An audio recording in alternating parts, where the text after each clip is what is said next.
Breakthrough Media.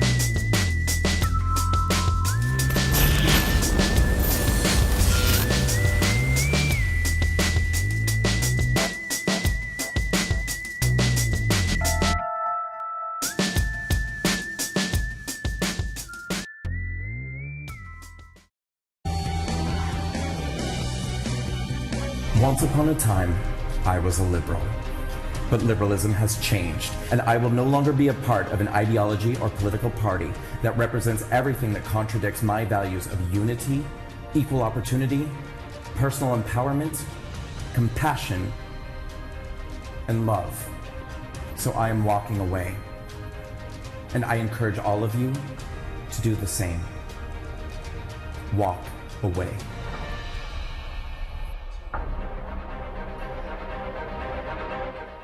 That is Brandon Straka, who has created quite a stir in recent days over his high-profile decision to leave the left behind because of their overzealous rhetoric and violent protest. Earlier, I sat down with Brandon to talk about his decision and some of the reaction to it. Take a look. Brandon Straka, thanks so much for joining us tonight.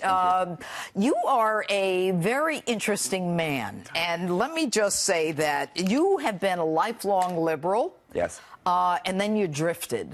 I did. What changed?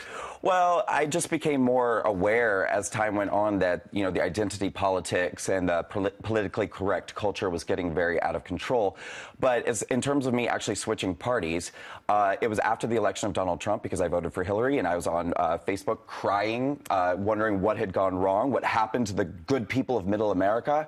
And but a friend of mine reached out to me and showed me a YouTube clip, which was basically compilation footage showing all these different ways in which the media had taken moments out of context in Donald Trump's campaign and spun it and created a narrative that he was a racist, a bigot, a homophobe. And in fact, I even saw another video showing black people who had gone to the Trump rally to support him. And when CNN showed up, they intentionally cut them out of the shot, so it appeared that there were only white people there. So it began to paint a picture for me that the media had been incredibly dishonest about their narrative of who Trump was and who his supporters were. So when Trump talks about fake news, you find that to be accurate? Well, I didn't used to, but now it's absolutely, yes, I know it's accurate. All right, so you were a Democrat. Now you have a new movement called #WalkAway. Yes. That you're wearing. Good marketing. Thank you. And what are you walking away from?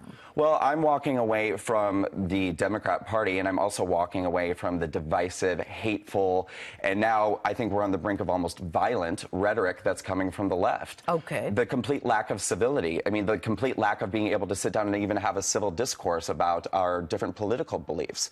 You know, I mean, at this point, it's like, if you don't agree with what the left says, it's because you're a Nazi and you're a bigot. And they have allowed themselves to become so entitled at this point in their feelings that it's like, if you disagree with them, they're almost at the point now where they can not serve you in a restaurant, or they can commit a violent act against you. We're not almost at the point. We're at the point You are where correct. People who are working in the government, who have, you know, are spending 18 hours a day, most of the ones that I know working, are being thrown out of places and not served. Yes. And I understand that yesterday something unusual happened to you. It did. I was in a camera store in New York City. I was just trying to buy some technical equipment. And when I went to make my purchase, the salesperson said to me, are you planning to use this equipment for alt-right purposes? And I sort of laughed and I said, alt-right? And he said, well, aren't you with the Walkaway campaign? And I said, yes, I am. And he said, I'm sorry, I can't sell to you. I don't support that, and I can't sell to you. What did you do? Started shaking. Really? I did. I mean, you know, that was the first. I understand that this kind of thing is going to happen to me more going forward, but this was the first time it happened, and it took my breath away. Yeah, I was, you know, and to be honest with you, I was scared. I mean, these people have my information in their computer. Now I don't know what's going to happen next. But you see, now you're experiencing what Republicans, conservatives have been experiencing across the country. Correct. Whether you're walking down a street in Manhattan, if you know, the more visible you become, the more people are going to attack you. Yes. I had someone on my show last week, and I said, give me one example where people on the right have done this to people on the left. Give me just one example, because they say, oh, it's both sides. Are you seeing now that that's not the case? Yes, I am seeing that that's not the case. And the other thing that I'm seeing is just how forgiving people on the right are when these things happen. I mean, it's two completely different worlds, because you know, people on the left can be so vicious and they can attack so much, but people on the right, even if they disagree with you, they can do it very civilly. You know? All right, but you're a very interesting individual. I mean, you're gay, you're a hairstylist, you're an aspiring actor, Right. You live in Manhattan, you've been a Democrat, and, you know, now you are in a position to see some of the lies that have been perpetuated by the left, and you were leaving. But what is your mission, ultimately? Well, I want people to, first of all, I'm not even telling people where to go or what to do. What I'm asking is that they start doing their own research.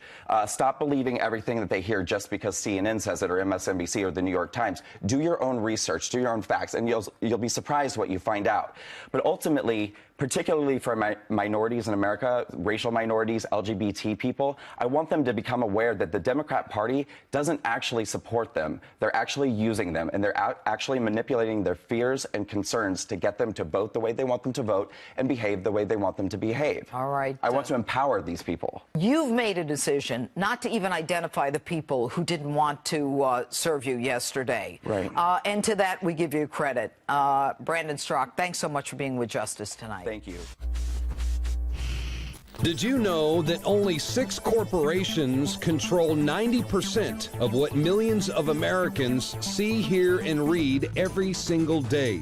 It's the illusion of choice. Think about it. The mainstream media is owned by only a handful of megacorporations with vested interests. But on the other hand, the internet is an interconnected network of billions of sources. So you can research information for yourself from multiple sources, or you can blindly accept what you hear or read in the mainstream media, never questioning what you are being told. This gives you a false sense of reality. I mean, do you actually know what you think you know? Or have you been programmed to accept someone else's version of events? Think about it.